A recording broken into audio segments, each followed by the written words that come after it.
Alléluia. Va plus loin. Va plus loin. Même si tu crois déjà arrivé. Merci Seigneur Jésus pour ce moment que tu nous accordes de passer ensemble. Merci pour ta bonté, merci pour ta fidélité. Tu es Dieu. Merci Seigneur, tu es celui qui ne change pas. Nous te bénissons, nous te rendons grâce. Merci Seigneur. Merci de pouvoir à nos besoins. Merci pour la santé.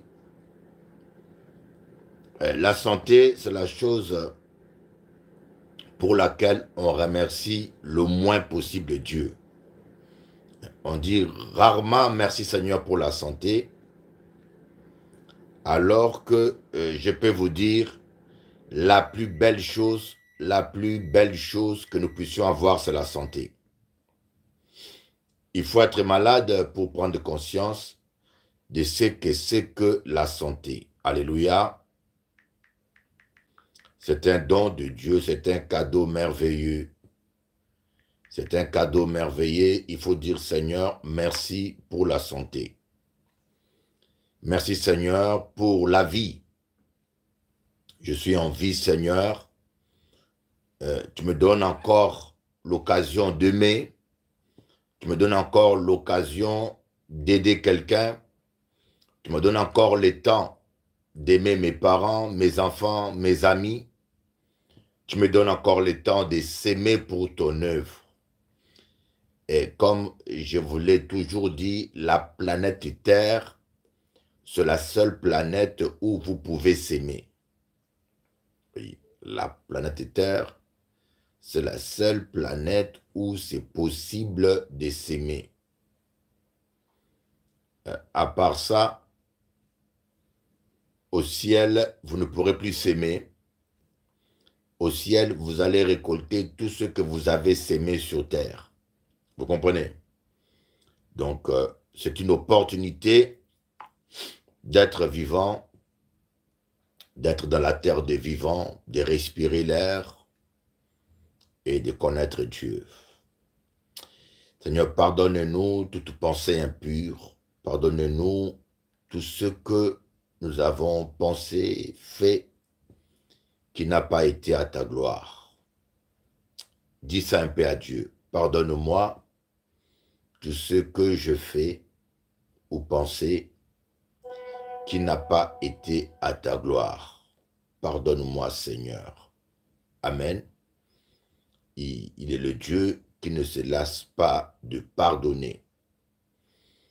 Et comme je vous l'ai toujours dit, on n'est jamais saint par ses œuvres.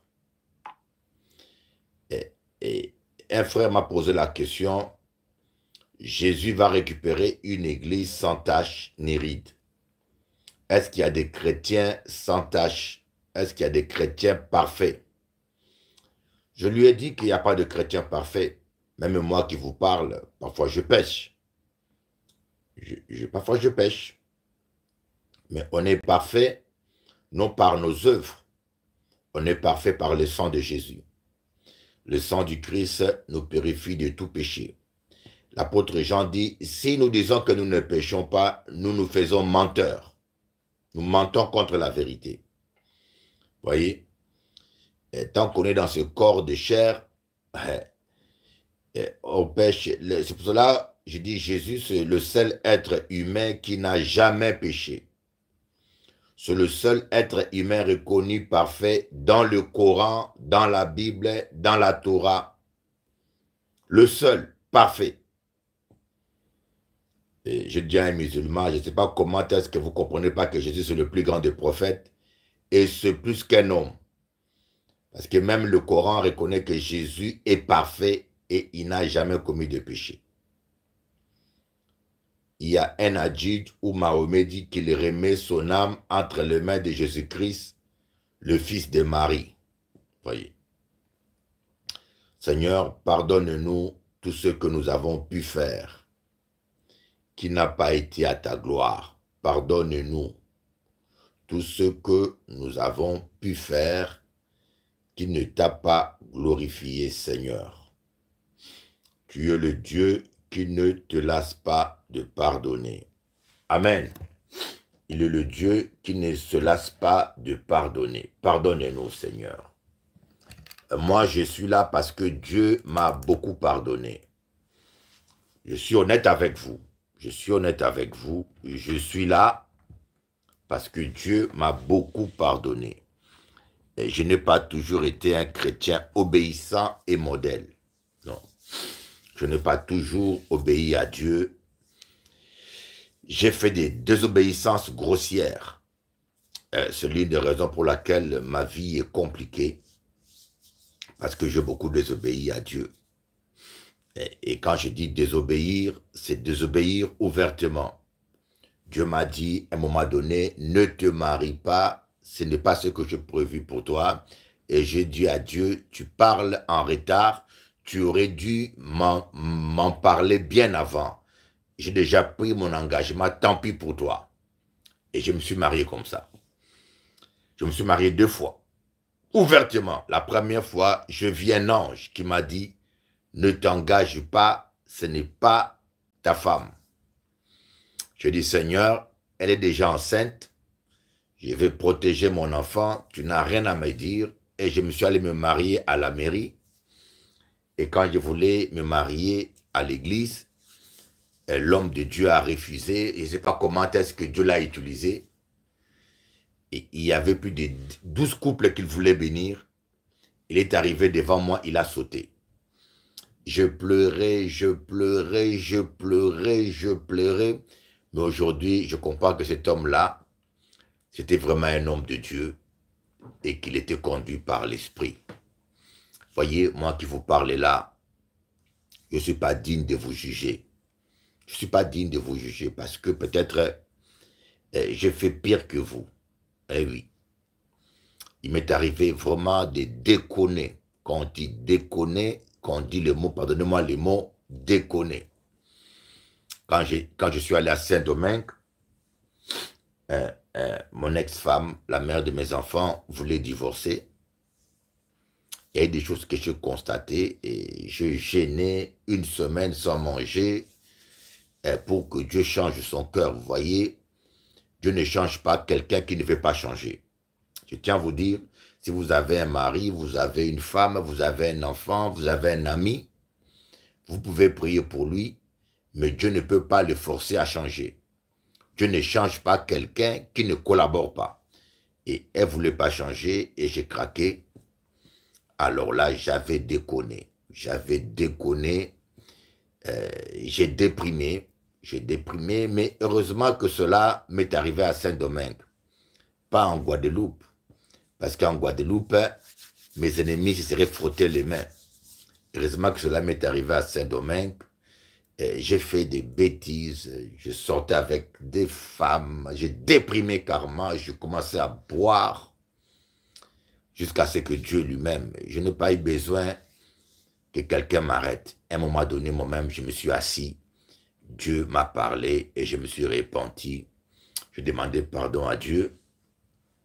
C'est là où j'ai découvert que la beauté des femmes est éphémère.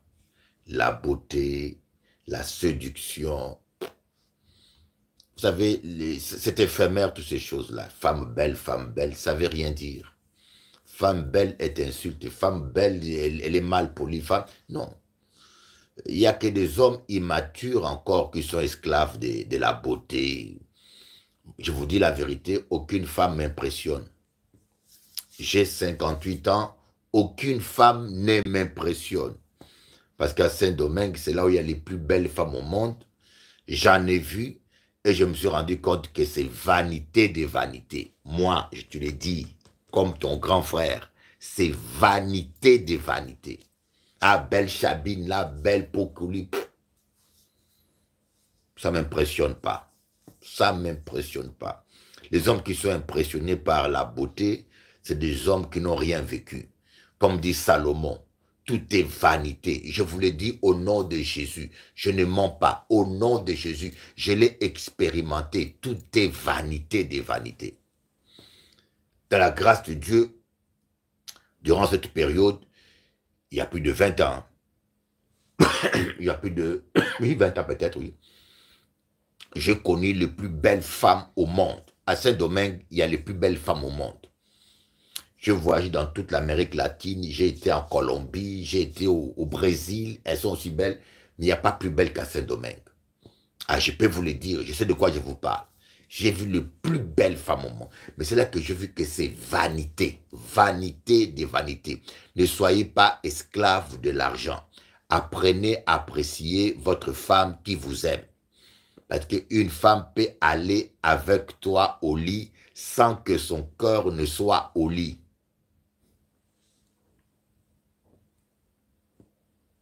Ah, c'est une phrase belle, hein? Une femme peut aller avec toi au lit sans que son cœur soit au lit. Mais son sac à main qui est au lit avec toi, il faut la remplir.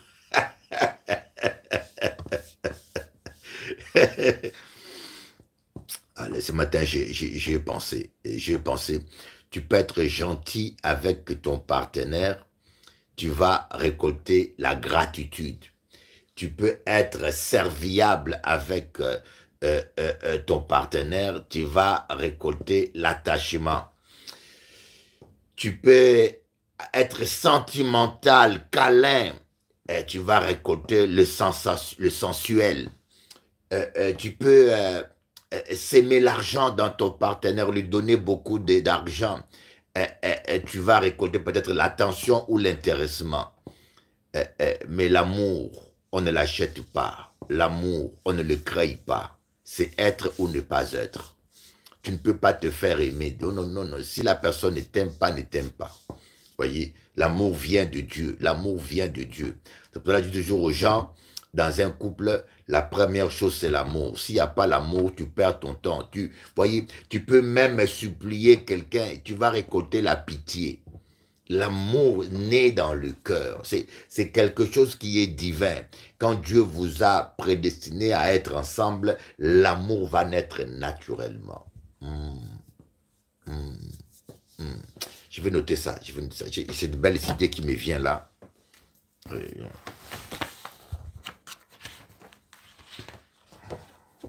Tu peux être au lit sans le cœur au lit. S'aimer la tendresse, la gentillesse,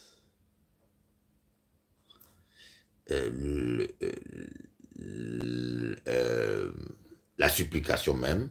Supplication, tu peux supplier. Aime-moi s'il te plaît, aime-moi, supplication. Le plaisir. Voilà. Je vais faire une vidéo sur ça. Vous voyez, j'ai réfléchi aujourd'hui pour récolter l'amour. Je ne pense pas qu'il y a quelque chose à s'aimer. Où l'amour est là, il grandit, ou il n'est pas là. Vous voyez, l'amour peut grandir, on peut l'arroser. Mais s'il n'est pas là, il n'est pas là. Vous comprenez? Tu peux être gentil, la personne sera reconnaissante. Oui. Mais une femme reconnaissante n'est pas une femme amoureuse obligatoirement. Oui. Tu peux donner de l'argent. La femme, peut-être la personne sera encore plus intéressée. Il va peut-être t'apprécier, mais si la personne est là pour l'argent, il ne t'aime pas. On n'achète pas l'amour, mon ami. Bon, tu peux dire, chérie, je t'aime, aime-moi, si tu peux la supplier. La personne peut avoir pitié, voilà. Il va être avec toi par pitié, mais ce n'est pas les sentiments. Ce n'est pas l'amour, ça ne tiendra pas longtemps. Oh my God. Et s'il n'y a pas l'amour, ça ne vaut pas la peine de perdre ton temps.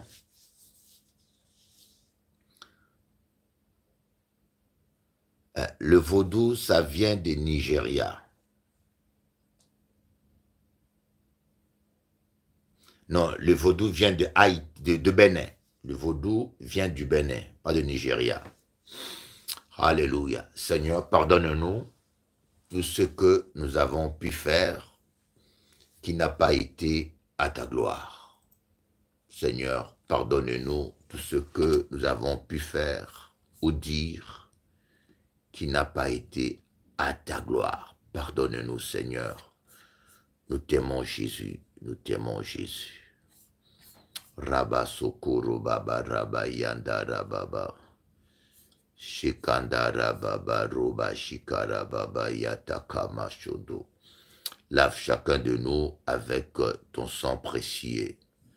Lave mon frère, lave ma sœur avec ton sang précieux. Jésus, par ton sang précieux, enlève mon iniquité. Regarde-moi du haut des cieux. Dis-moi que tu m'as pardonné. J'ai longtemps erré, cœur rebelle, mais j'entends ta voix qui m'appelle. Au pied de ta croix, maintenant, je me relève triomphant.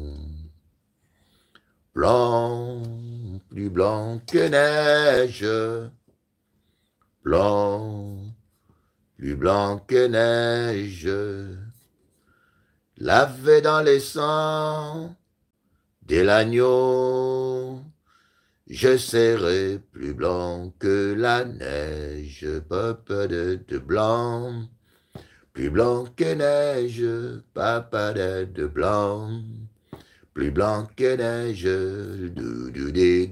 lavé dans les sangs de l'agneau, je serai plus blanc que la neige. Oh, le fardeau de mes péchés, Dieu très saint et grand pour moi. Padam, padam. Je vais en être délivré. À cette heure, oh, révèle-moi. Jésus, viens, sois ma délivrance. Seul tu peux calmer ma souffrance. Au pied de ta croix, maintenant, je me relève triomphant. Todo du blanc, babam, plus blanc que neige. Tout du blanc, plus blanc que neige. Padadadada. Lavé dans les sangs de l'agneau, je serai plus blanc que la neige. De blanc, blanc, plus blanc que neige. Pas de blanc, blanc, plus blanc que neige. Tout du lavé dans le sang de l'agneau. Oh, oh. Je serai plus blanc que la neige. Pas de blanc, blanc, plus blanc que neige. Oh, blanc, plus blanc que neige, lavé dans les sangs de l'agneau, je serai plus blanc que la neige. Je serai plus blanc que la neige, papa. Je serai plus blanc que la neige. Harabashikababa. Nous sommes blancs par le sang de l'agneau. Parce que le sang de l'agneau a coulé pour toi et moi. Rekamache Yamama. Sakamana Yikababa Sotokoro Baba. Korianda Kaba Yekiriba Sotorobana. Shandara Baba Yikababa. Navi Vesina Zambe Mobimba Babam Mobimba Namote Mae Mobimba Badandendem Vesina Zambe Mobimba Yo Yo Yo Yo Bimban Oramashinda Baba Kabashuturu Baba. Alléluia. Seigneur, je viens. Et vous savez, il y a quelque chose qui alourdit nos prières. Je ne sais pas si on vous l'a jamais dit. Les soucis. Je ne sais pas s'il y a quelqu'un qui peut me dire qu'il n'a pas de soucis. On a tous des fardeaux. L'apôtre Paul dit les fardeaux qui nous alourdit, qui nous enveloppe facilement. Il y a ce mot-là, facilement. Vous voyez, il dit, il faut porter, qu'est-ce qu'il dit exactement? Courons l'épreuve de notre foi, les yeux fixés sur Jésus, débarrassons-nous de tout fardeau, péché et fardeau qui nous enveloppe facilement. C'est puissant ça. Hein? C'est puissant ce que je vous dis. On va voir ce verset. Rabasakababa. Bon, ça ne marche pas. Ici, ça ne marche pas. Lola TV. Update. Minute left this month. Mais je ne comprends pas pourquoi est-ce que il n'arrive pas à émettre.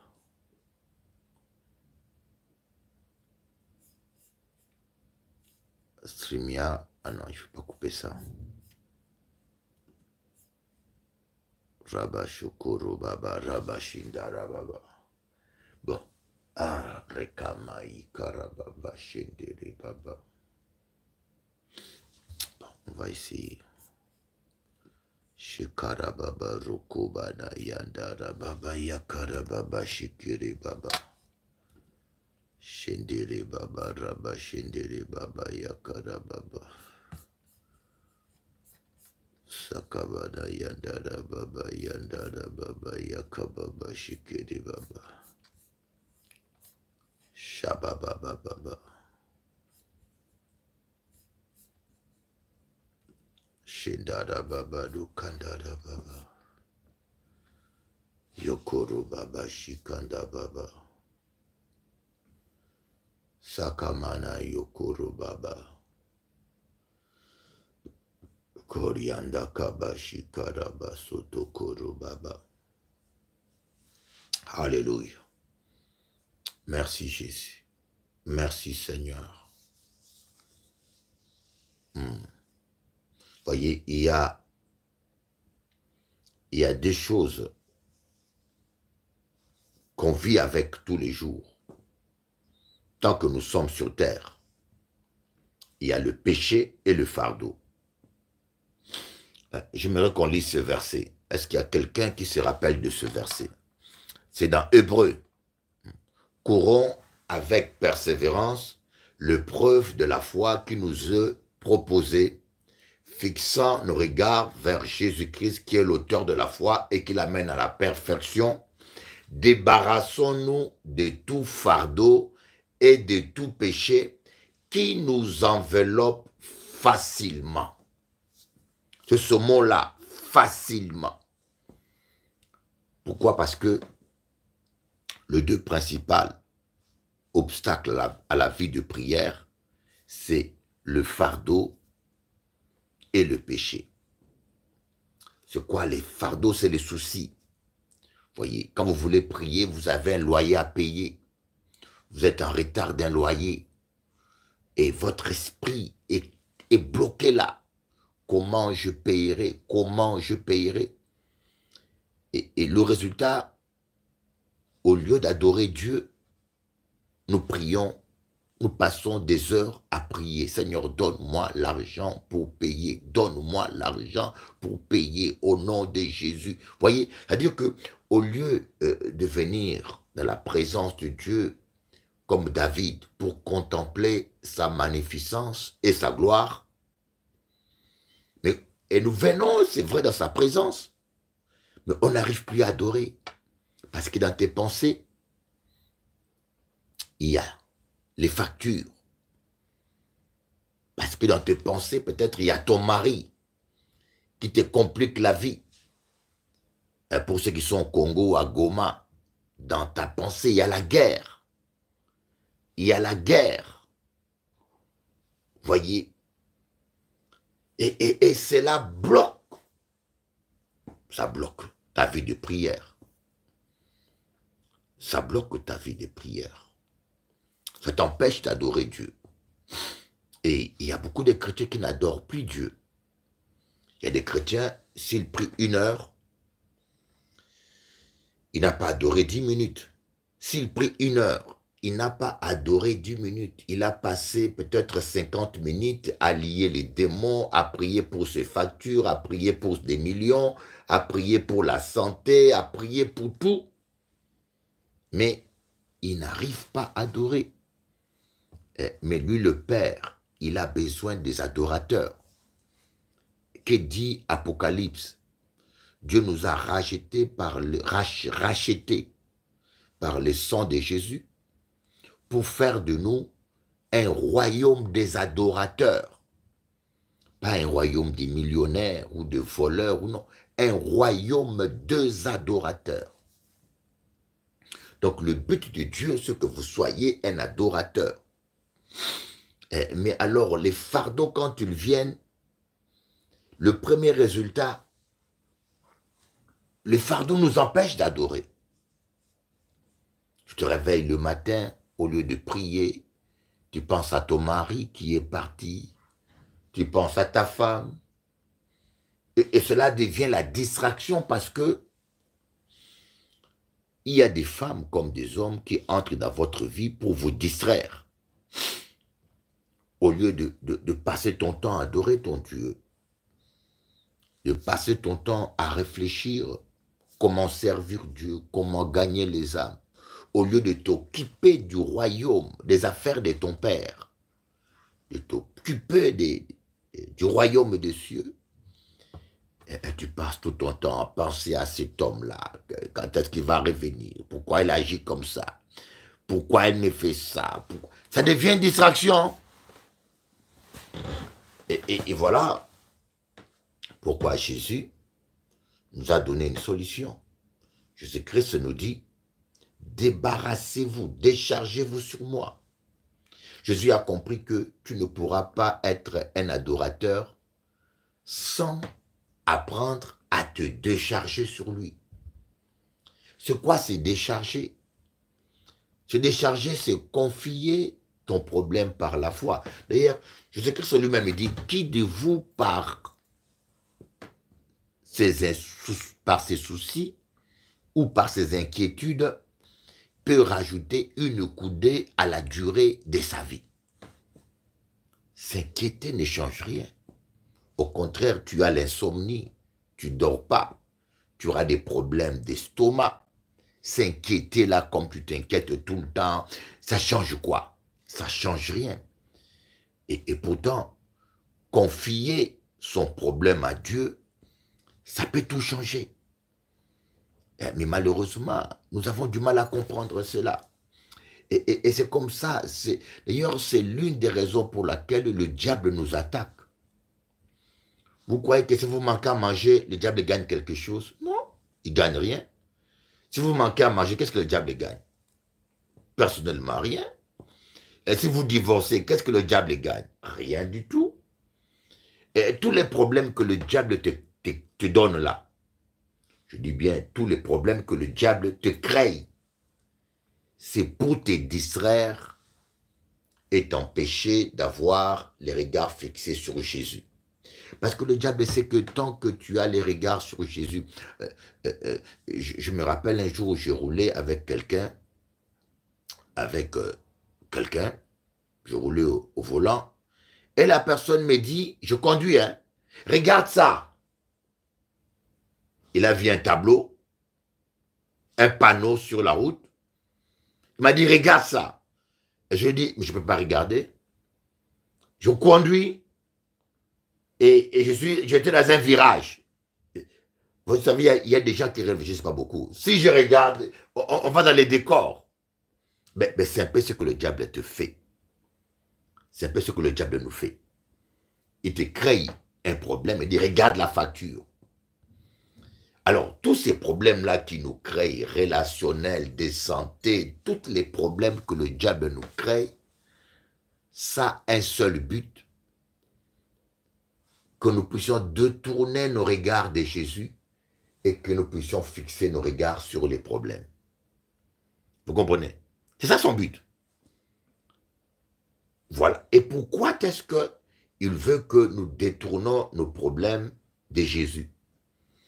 Parce qu'il sait que tant que nous fixons nos regards sur Jésus, les regards fixés sur Jésus, Jésus est l'auteur de la foi et il va commencer à mener notre foi à la perfection. C'est-à-dire que tant que vous fixez votre regard sur Jésus, c'est comme un portable qui est branché sur la prise secteur. Le portable va se recharger, va se recharger, va se recharger. Si le portable avait la charge électrique à 30%, la batterie va recevoir jusqu'à ce que le portable sera à 100% rempli.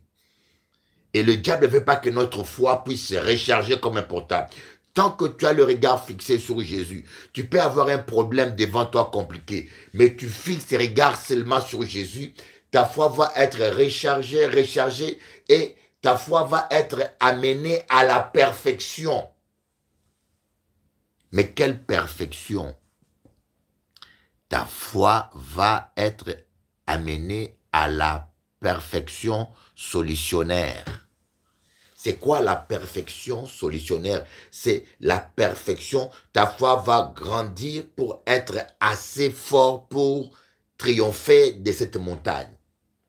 Je vous ai dit, si quelqu'un dit à cette montagne, ôte-toi de là et plante-toi au fond de la mer, s'il ne doute pas, il le verra s'accomplir. Donc, quand une foi grandit, le doute disparaît. Tu pourras dire à la montagne, ôte-toi de là et plante-toi au fond de la mer, tu le verras s'accomplir. Alors, comme le diable ne veut pas que ta foi puisse grandir, afin que tu ne puisses pas le vaincre, il va te distraire. Il dit, cet homme-là, cette femme-là, tant que je lui donne le temps de lire sa parole, la parole de Dieu, tant que je lui donne le temps de méditer la parole de Dieu, tant que je lui donne le temps d'adorer Dieu, tant qu'il fixe ses regards sur Jésus, je sais qu'avec le temps, sa foi va tellement grandir, il finira par me vaincre. Alors pour l'empêcher de fixer les regards sur Jésus, je vais lui créer des problèmes. Comme ça, au lieu de regarder Jésus, il va regarder les problèmes. Et c'est comme ça que tu vas voir, le diable va exciter ton mari, il va exciter ta femme, il va exciter le voisin, il va exciter le pasteur, il va utiliser les frères en Christ, il va utiliser les enfants, il va même attaquer ta santé pour que quand tu es dans les problèmes, tu commences à penser aux problèmes. Tu n'as plus le temps de lire la parole de Dieu. Et même quand tu pries, tu n'adores même pas Dieu quand tu pries. Quand tu pries pour les problèmes. Quand tu penses aux problèmes. Voyez, ta vie va commencer à tourner autour du problème. Au lieu que ta vie soit christocentrique, et ta vie va devenir problémacentrique. Donc ta vie est centrée sur le problème. Voyez, démoniocentrique. Comme il y a tous ces chrétiens-là qui sont toujours en train de penser aux sorciers. Je lis les diables, je lis les diables, je lis les diables, je lis les diables. Mais c'est quoi cette prière que vous faites souvent, hein? 4 heures de prière, 3 heures à lier les diables. Je lis Satan, je lis les démons, Vous ne voyez pas que c'est une perte de temps. Est-ce que Dieu nous a créés pour lier le diable? On a l'autorité. Tu n'as pas besoin de passer une journée à lier le diable. Passe une journée à lire ta Bible. Passe une journée à adorer Dieu. Passe une journée à proclamer la parole de Dieu. Au lieu de passer toute une journée, esprit d'un tel, esprit tu es lié. Jésus a dit, vous voyez l'erreur que nous faisons.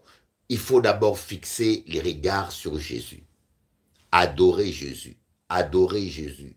Lire la parole de Dieu. Déclarer la parole de Dieu. Et cela va nourrir votre foi. Cela va grandir votre foi. Et quand votre foi sera assez suffisamment grande, vous direz seulement une parole.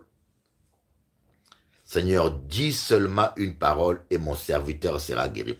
Vous direz seulement une seule parole. Satan, quitte ce corps. Il va quitter.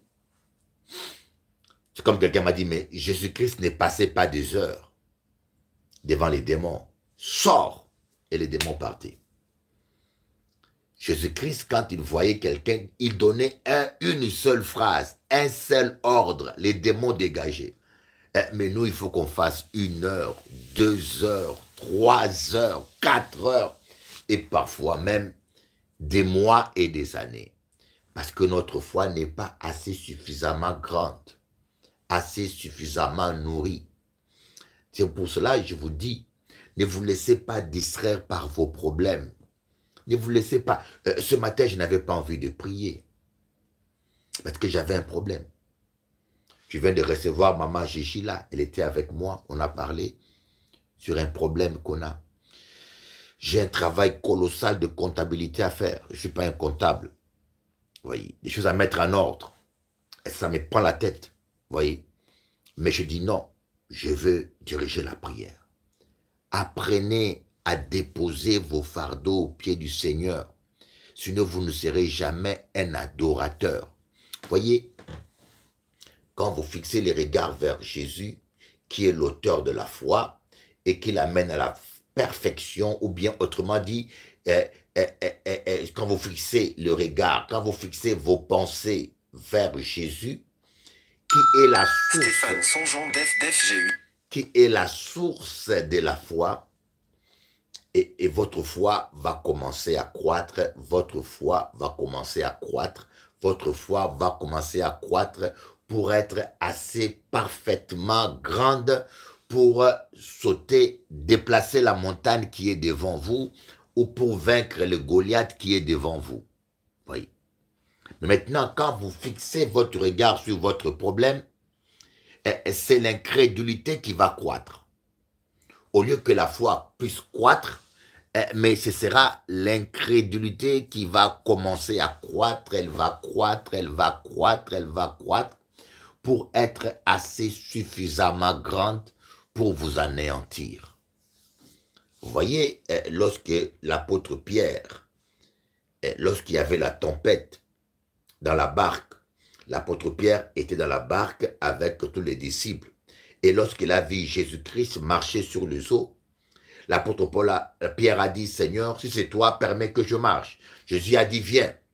Mais tant que l'apôtre Pierre avait les yeux fixés sur Jésus, sa foi était maintenue. Mais quand il a commencé à regarder la tempête, l'incrédulité a grandi. Et l'incrédulité a tellement grandi qu'il a commencé à s'enfoncer. Et c'est un peu ça que je vous dis. Et comment est-ce que nous fixons nos regards? Vous allez me poser la question, mais Bishop Eli, c'est trop facile. C'est quoi fixer ses regards sur ses problèmes? Fixer ses regards sur son problème, c'est s'inquiéter, c'est soucier. Passer toute la journée, Seigneur, comment je ferai? Où trouverai-je l'argent? Ce n'est pas votre problème. C'est à Dieu de se débrouiller pour trouver comment il va vous trouver l'argent. Où trouverai-je la solution? Ce n'est pas votre problème. Confiez à Dieu votre problème, laissez Dieu se débrouiller. Ce n'est pas votre compétence. Imaginez-vous, c'est pour cela que Jésus-Christ a dit, le royaume des cieux appartient à ceux qui sont semblables aux petits-enfants. Autrement dit, le royaume des cieux appartient à ceux qui ont la foi des petits-enfants. Voyez, la bénédiction du royaume, le style de vie du royaume, on peut le vivre simplement quand on se comporte comme un enfant, quand on a une foi comportementale telle un enfant. Vous savez, un enfant, il dit, papa, amène-moi un bonbon, je veux manger un chocolat. Il ne se pose pas la question comment papa va trouver l'argent, comment papa va travailler, est-ce qu'on va payer papa à l'heure ou pas. Il ne se pose pas la question, papa, je veux un bonbon, voilà. Un enfant de 2 ans, de 3 ans, papa, je veux un vélo. Il ne se pose pas la question, est-ce que papa a l'argent? Est-ce qu'il y a le compte en banque de papa marche?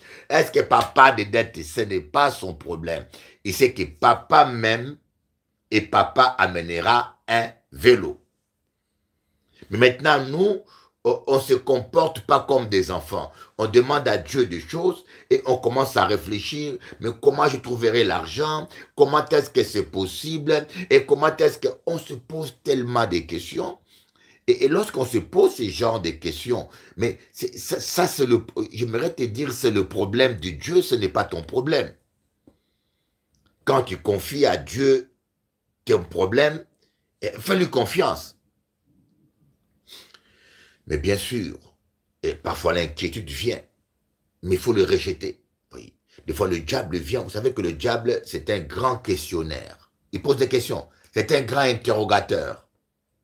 Oui. Il a dit à Adam et à Ève, est-ce que Dieu a-t-il réellement dit? Donc, quand tu confies à Dieu ton problème, il va te poser la question, mais comment est-ce que tu vas trouver l'argent? Et quand toi, tu commences à réfléchir, tu tombes dans son piège. Parce que quand tu vas commencer à réfléchir, mais oui, comment est-ce que je vais trouver l'argent? Mais comment tu vas le trouver? Oui, comment tu vas le trouver? Dis-moi. Comment tu vas le trouver? Tu ne sais pas? Et puis, quand il vous pose la question, il sait bien que vous n'avez pas la réponse. Il sait bien, mais c'est parce qu'il veut ramener votre pensée esclave. Il veut assujettir votre pensée aux soucis. C'est pour cela l'apôtre Paul dit, les armes avec lesquelles nous ramenons toute pensée assujettie à Christ et Jésus. Nous renversons des raisonnements, des forteresses pour ramener toute pensée captive à Christ. Donc ta pensée doit être captive à Christ. Et quand on dit la pensée doit être captive à Christ, on veut dire simplement une seule chose, vous devez fixer vos regards. Avoir la pensée captive à Christ, c'est avoir la pensée christocentrique, avoir les pensées fixées sur Jésus.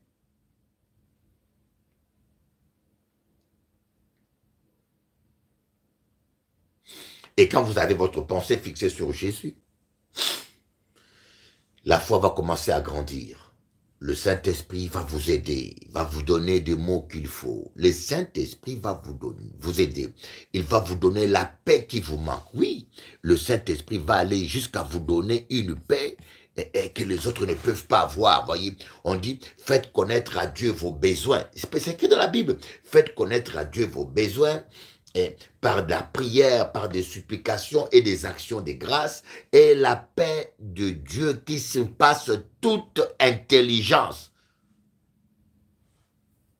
gardera votre cœur en paix, vos pensées en Christ. La paix de Dieu, voyez, la paix de Dieu surpasse toute intelligence. Donc, la paix de Dieu, quand on dit la paix de Dieu surpasse toute intelligence, c'est autrement dit, on veut dire seulement la paix de Dieu qui est inexplicable. Il est inexplicable. Comment quelqu'un est sous menace de huissier, il est toujours en paix, il passe 2 heures à adorer Dieu, il rigole. Comment quelqu'un qui est sous menace de divorce, il lit sa Bible, il loue le Seigneur, il a toujours la joie. Vous voyez, c'est inexplicable. C'est-à-dire que pour un homme naturel, un homme animal peut se suicider, mais toi, tu as la joie, tu rigoles, tu loues le Seigneur. Mais oui, le Seigneur est bon, tu adores Dieu. C'est inexplicable. Humainement, on dit, mais comment cet homme-là, il est malade, il est fou. D'ailleurs, c'est la raison pour laquelle on dit la foi selon Dieu est une folie. C'est une folie pour les gens de ce monde.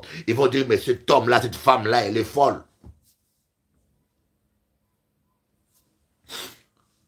Les conséquences des inquiétudes. Les conséquences des inquiétudes, d'abord, ça tue la foi. Ça nourrit l'incrédulité. Conséquence des inquiétudes, ça désoriente notre prière. Au lieu que nous passons le temps d'adorer Dieu, nous allons passer le temps à toujours prier Dieu pour la même chose, vous voyez. D'ailleurs, c'est la raison pour laquelle, lorsque Moïse ne se rappelait plus de ce que Dieu avait dit, lorsque Moïse avait détourné ses regards de Christ, il a fixé ses regards vers Pharaon qui venait avec ses chevaux.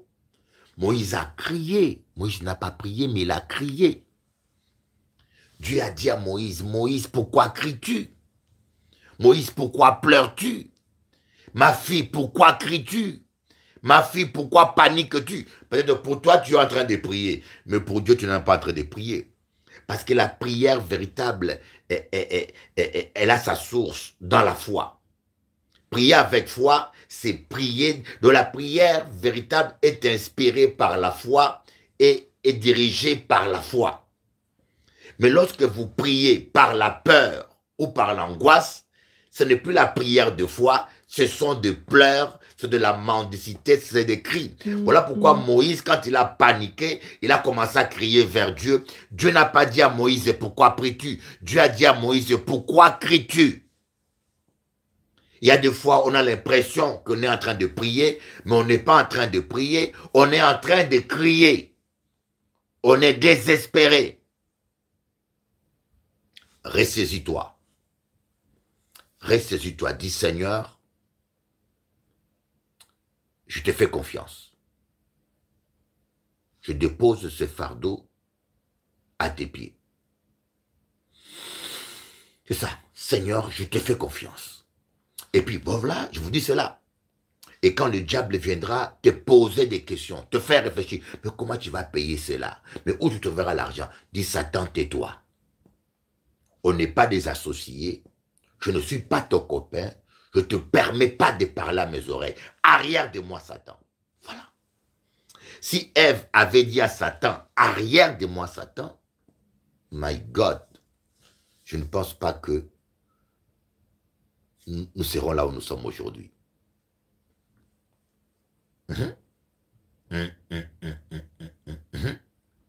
Si Ève avait dit à Satan, arrière de moi, je ne pense pas que nous serons aujourd'hui là où nous sommes.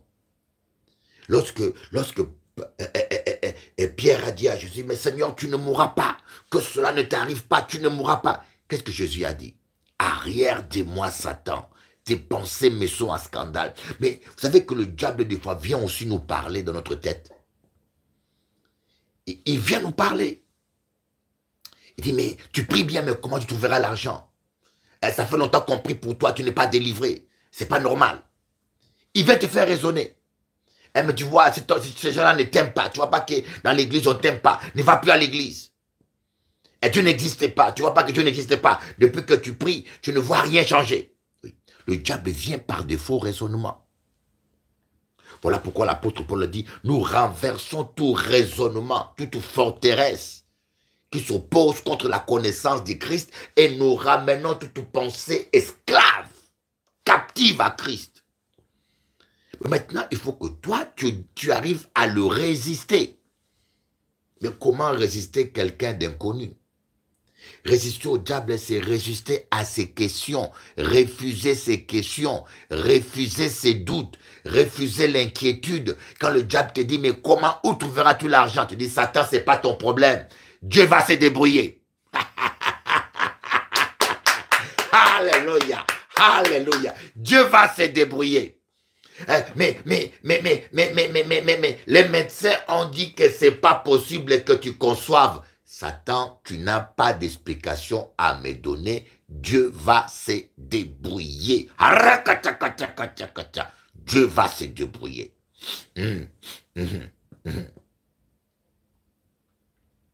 C'est ça, faire confiance à Dieu. C'est ça. Et moi, j'ai appris cela. Je vous donnerai un exemple. Je devais venir ici, à Paris. Et j'ai eu un petit problème. Le compte, j'avais fait un peu de négligence. Hein. On devait mettre certains papiers à jour, mais je ne l'ai pas fait. On m'a envoyé des courriers, je n'étais pas ici. J'étais en Guadeloupe, donc je n'ai pas vu les courriers. Et le compte de l'église de Paris a été bloqué. Et il y a l'argent. Je dis, mais comment je paierai mon billet d'avion? Ah, je dis, je vais payer mon billet d'avion avec mes sous personnels. Ça commence à me tourmenter. Je dis, mais non, je fais confiance à Dieu. Je fais confiance à Dieu. Seigneur, je te laisse ce problème entre tes mains. Mais chaque fois, il fallait payer le billet pour venir ici, et les billets sont chers, hein, 1000 €. J'ai dit, bon, je renvoie le billet, je vais payer, je vais venir à Paris. Je calculais, j'ai convention là à Martinique l'autre semaine, pas cette semaine-là, l'autre semaine. Alors si je dois venir à Paris, ça me renvoie à 3 semaines encore. Ça fait une absence trop longue. Je dis, mais Seigneur, comment je ferai? Une voix m'a dit, fais confiance à Dieu, dépose-les entre les mains de Dieu. Je commençais mon jeûne. Je commençais à louer Dieu. Je commençais à louer Dieu, à adorer Dieu. Et un matin, j'ai senti l'Esprit de Dieu me dire, appelle la banque. Et j'appelle la banque, je tombe sur la gestionnaire de l'association. Je dis, mais madame, tu m'as bloqué le truc, mais je dois payer mon billet pour venir à Paris. Et vous savez que madame m'a fait le virement. Il m'a fait le virement directement. J'ai dit, waouh, Dieu est grand. Dieu est grand. Voyez, Dieu est grand. Vous savez, et deux fois, tu t'inquiètes pour rien. Tu t'inquiètes, tu t'es fait du mal pour rien. Tu t'angoisses pour rien pour ton enfant. Il suffit de refuser tes quêtes. Il faut refuser. Résister au diable des fois, c'est résister au doute, résister aux soucis. Tu dis, Seigneur, tu connais mon mari, tu vas t'en occuper. Seigneur, tu connais, rien ne reste caché devant toi. Seigneur, ne laissez pas que votre mari prenne la place de Jésus dans votre cœur. Ne laissez pas que votre fils prenne la place centrale de Jésus. Il ne faut pas que vos pensées deviennent captives à votre mari, à votre femme, à ma femme, à ma femme. Il ne faut pas que vos pensées deviennent captives à vos factures. Non, refusez cela. Il faut que vos pensées soient captives à Christ. Tu vis et tu pries comme si tu n'avais pas un problème. Ne passez pas 2 heures à prier que pour vos problèmes. Ne passez pas 2 heures à lier que le démon. Passez les heures à adorer, adorer, adorer. Plus vous adorez, plus votre foi augmente. Plus vous adorez, plus votre autorité spirituelle s'établit. Plus vous adorez, plus le Saint-Esprit vous donne les clés, les révélations pour avoir la victoire. Plus vous adorez, plus vous serez imprégné de sa présence. Et quand vous allez regarder la montagne, vous aurez une foi assez élevée, assez parfaite pour faire déplacer la montagne. Mais qu'est-ce que nous faisons? Nous passons le temps à s'inquiéter, à s'angoisser, à s'inquiéter, à s'angoisser. Et quand tu commences à prier, tu seras devant un problème qui est plus grand que ta foi. Et tu vas prier 100 fois. Vous avez un Dieu qui existe, qui prend soin de vous. Dieu, il prend soin de vous. Ayez confiance en Dieu. Ayez confiance en Dieu. Des fois, nous oublions qui est ce Dieu-là. Il est amour. Comment un Dieu qui est amour va te laisser? Moi, je te pose seulement la question. Jésus a dit aux disciples, lesquels de vous, son père lui demandera du pain, il lui donnera. Son enfant lui demandera du pain, il donnera un serpent. Lequel de vous là, que vous me suivez là, vous avez 10 000 € dans la poche, votre enfant meurt de faim, vous n'allez pas sortir même 10 € pour acheter du pain pour votre enfant? Je pose la question. Est-ce que tu peux avoir 100 000 € dans ton compte et ton enfant n'a pas de chaussures? Toi-même là qui me suis là, tu ne vas pas acheter une chaussure à ton enfant? Et votre Dieu qui est l'or et l'argent lui appartient. Elon Musk n'est rien devant Dieu. Dieu, et c'est nous qui sommes les hommes. Mais j'ai dit, mais l'homme le plus riche au monde, c'est moi. C'est pas Elon Musk. Les gens sont bêtes. L'homme le plus riche au monde, c'est toi. Mais je te dis la vérité. L'homme le plus riche au monde, c'est toi. C'est pas Elon Musk. Pour les incrédules, l'homme le plus riche au monde, c'est Elon Musk. Mais l'homme le plus riche au monde, c'est moi et toi. Nous sommes les co-héritiers de Dieu. L'or et l'argent appartiennent à notre Dieu. Alors, mais sauf que notre Dieu ne nous donne pas de l'argent pour nous perdre. Sauf que notre Dieu nous donne l'argent par rapport à notre foi. Il sait que s'il te donne l'argent que tu ne peux pas gérer bien, tu vas finir comme le fils prodigue. Le fils prodigue, qu'est-ce qu'il a fait? Il a eu son héritage. Après, il est allé s'enivrer. Il est allé tout gaspiller. Vous voyez, l'argent qu'il a reçu ne lui a pas été utile. L'a amené vers la perdition. Heureusement que nous avons un Dieu qui nous aime tellement. Il ne nous donne pas trop de milliards. Parce que parmi vous là, si Dieu vous donne 1 milliard, vous ne prierez plus. Il y en a là qui me suivent. Si vous n'avez plus de problème, vous allez plus prier. Oh my God. Et Marie-Claude Boko ne sait pas que je prie.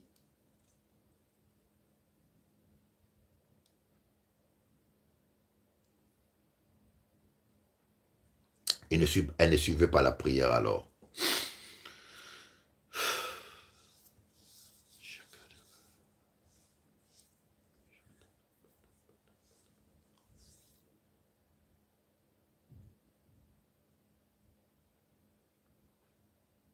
Amen. Donc, deux fois, Dieu, moi, je me suis déjà dit, mais, vous savez, à un moment donné, je réfléchissais sur ma vie. J'ai des opportunités que je n'ai pas exploitées.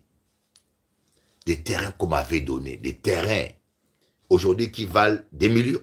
Le terrain là, à Saint-François, au bord de la mer, qu'on m'avait proposé par quelqu'un, aujourd'hui, il doit valoir au moins 1 million.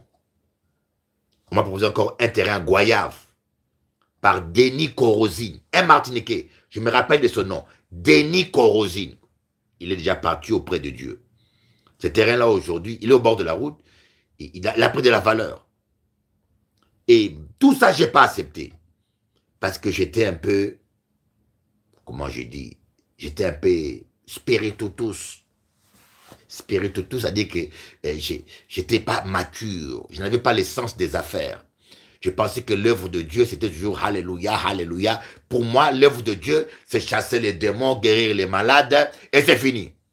Je ne pensais pas qu'un jour, il fallait acheter un bâtiment, construire l'église, mettre l'église à l'abri. J'avais une vision monopolaire de l'œuvre de Dieu. Alors que l'œuvre de Dieu, c'est l'argent aussi. Bien gérer l'argent. Alors, j'étais là tout seul, je me disais, Seigneur, j'ai loupé des occasions. Si j'avais exploité tout ce que tu m'avais donné, aujourd'hui, je serais multimillionnaire. J'aurais déjà construit des églises, j'aurais déjà même embauché ma femme à temps plein. Je vous dis devant Dieu, si j'avais exploité tout ce que Dieu m'avait donné comme opportunité, aujourd'hui, je serais millionnaire. Multi même. Alors, j'avais mal au cœur, je disais, mais maintenant, tu vois dans quel état je suis. Et Dieu, le Saint-Esprit m'a posé une question, m'a dit, mais si tu étais millionnaire, serais-tu encore proche de Dieu? Et je vous avoue, si j'étais millionnaire, je ne serais pas aussi proche de Dieu qu'aujourd'hui. Parce que ce sont des problèmes qui m'ont rapproché de Dieu. Ce sont des problèmes. Ce sont des factures qui m'ont rapproché de Dieu. Bon, en fin de compte, est-ce que c'est avantageux pour un homme d'être millionnaire et de finir en enfer?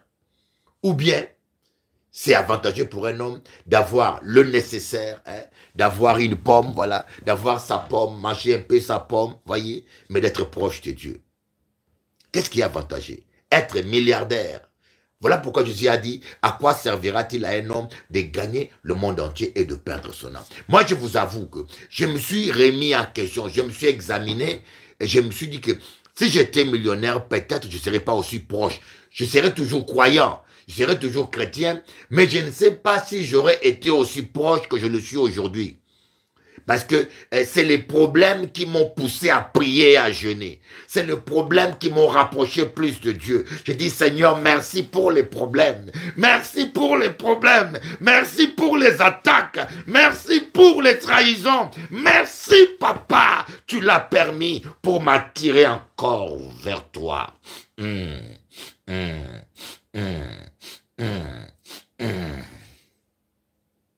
bien sûr, on aimerait tous ne pas avoir des problèmes. Je suis d'accord avec toi.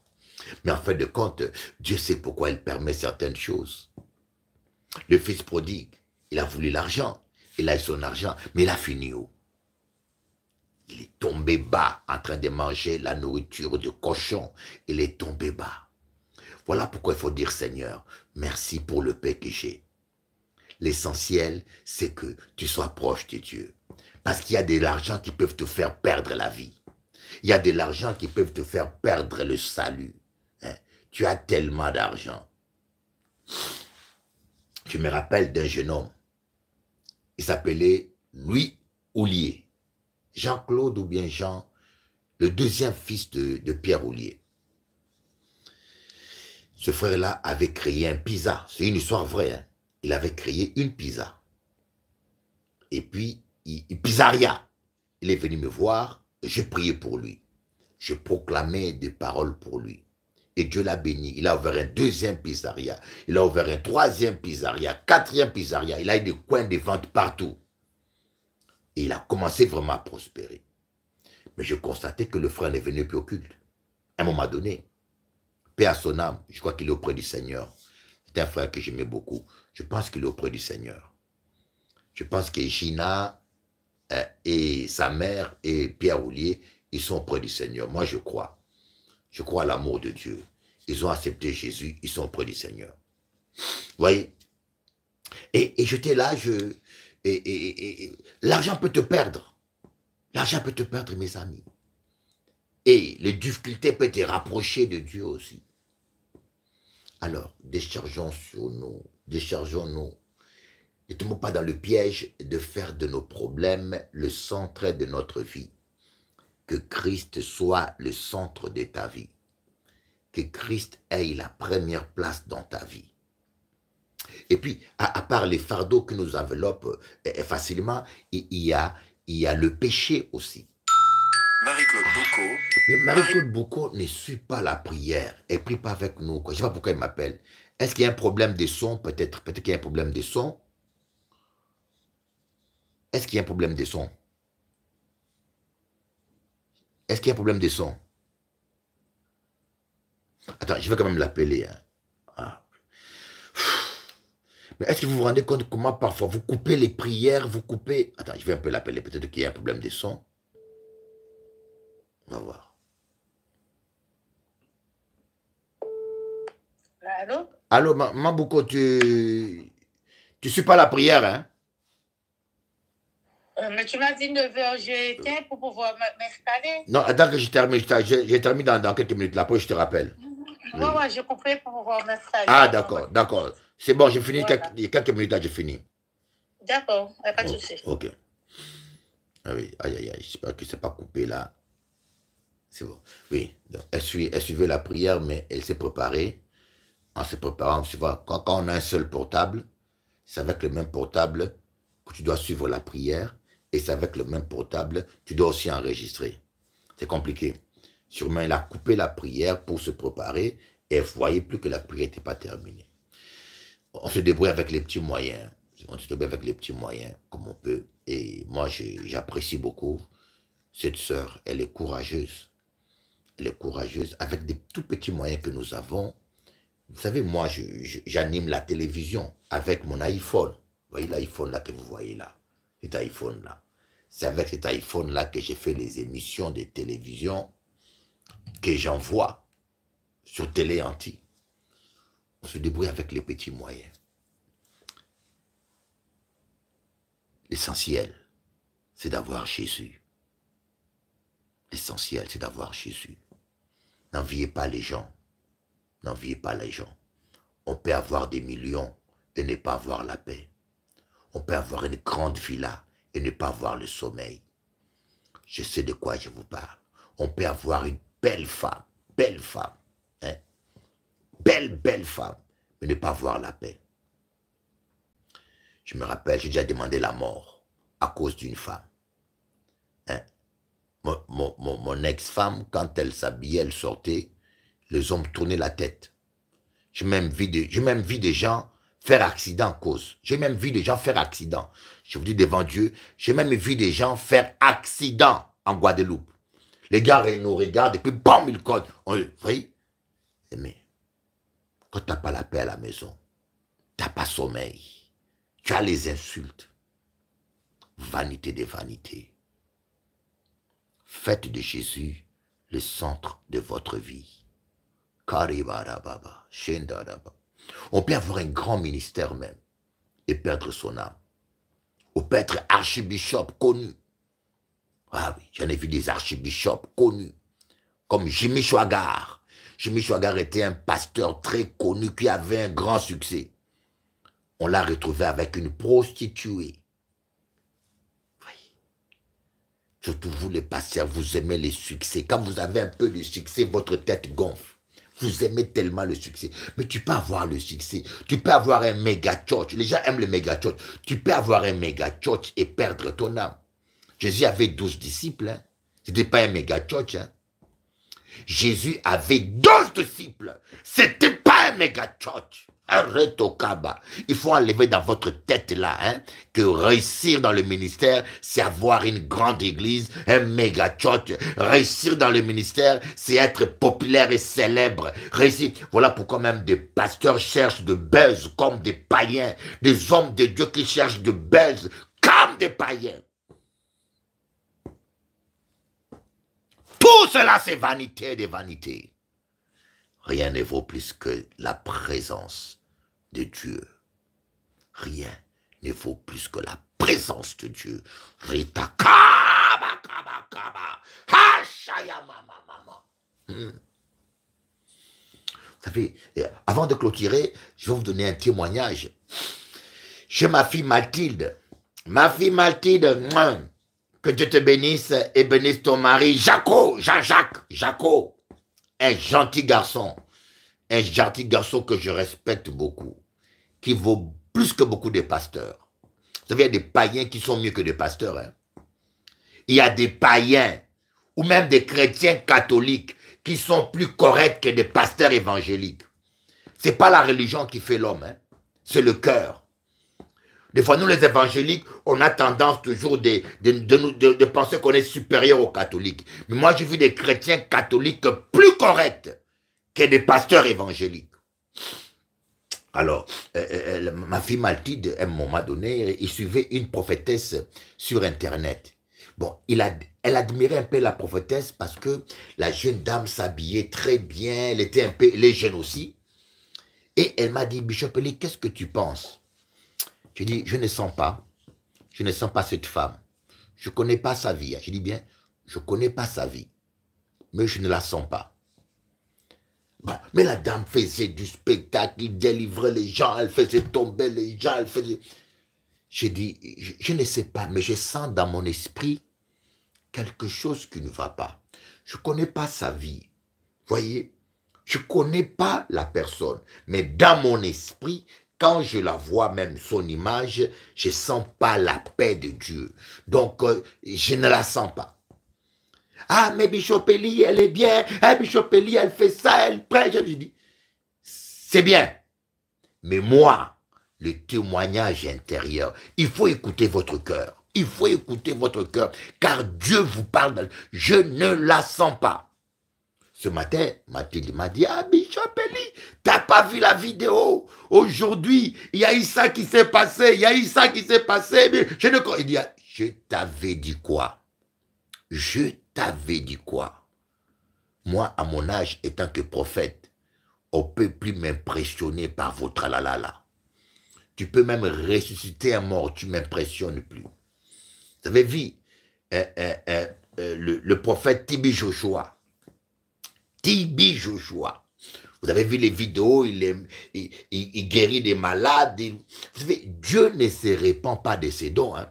Si Dieu me donne un don de guérison, il ne va pas l'enlever. Hein. C'est écrit dans la Bible. Dieu ne se répand pas de ses dons. Si Dieu me donne un don de guérison, il ne va pas l'enlever. Il me l'a donné. Il donne gratuitement. Mais cela ne veut pas dire que parce que Dieu m'utilise pour guérir les gens, que je suis bon. Hein. Que tout ce que je prêche est bon. Que ma vie est correcte. C'est pour cela, la Bible dit, ils feront des miracles, ils guériront des malades, ils feront des miracles. Je leur dirai, je ne vous ai jamais connu. Hein? Mais Tibi Joshua, il a guéri des malades, il a fait ceci. Mais il y a des fils sur Tibienne qui ont témoigné sur lui. Des fils sur Tibienne qui ont témoigné sur lui. Il a abusé de ces femmes, de ces enfants-là. Ouais. Alors moi, on ne m'impressionne pas ni par des miracles, ni par vos prédications là, parce qu'on peut copier une prédication ailleurs, et on vient mentir aux gens. Le Seigneur m'a dit, Dieu m'a révélé ceci, alors que tu n'es qu'un robot. Il y a beaucoup de robotique dans les robots. Il y a beaucoup des intelligences artificielles. Quelqu'un qui il va copier la prédication de quelqu'un d'autre et vient vous impressionner, mais ce n'est pas lui. On ne m'impressionne pas ni par des prédications, ni par des miracles, non. Ne suivez pas quelqu'un. Écoutez le Saint-Esprit en vous, mes amis. On vit un temps de mensonge, un temps où l'antichrist, il y a beaucoup d'esprits d'antichrist. Même, il y a des pasteurs qui couchent avec des hommes et qui vous prêchent. Hein? Des pasteurs qui ne sont même pas délivrés de cet esprit-là. Ils couchent avec l'homme. Il vient vous imposer les mains. Le monde est pourri. Écoutez-là dans votre cœur. Qu'est-ce que l'esprit dit?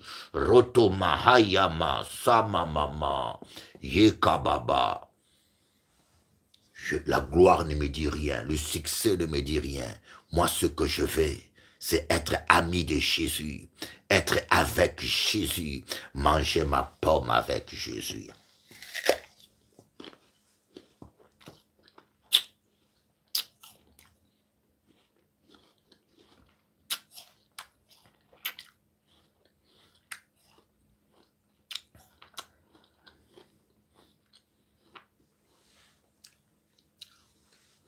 J'aime sa présence. Dieu te donnera ce qu'aucun homme ne peut te donner. Écoute-moi bien. Dieu te donnera ce qu'aucun homme ne peut te donner. Soyez bénis. I love you all. Je vais vous laisser. Ah non, je vais passer Marie-Claude. On va continuer. Je vais enregistrer Marie-Claude. Attendez un peu.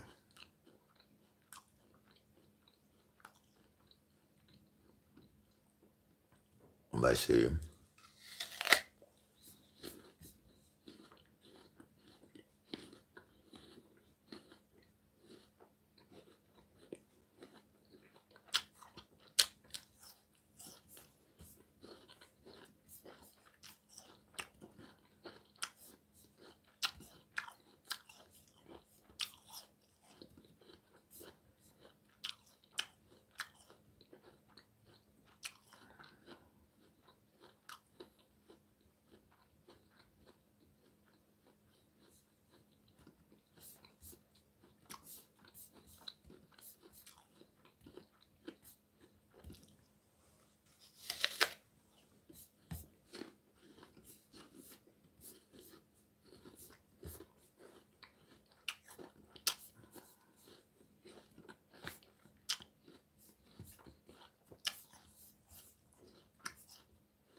Alors, soyez bénis. Que Dieu vous bénisse. À bientôt.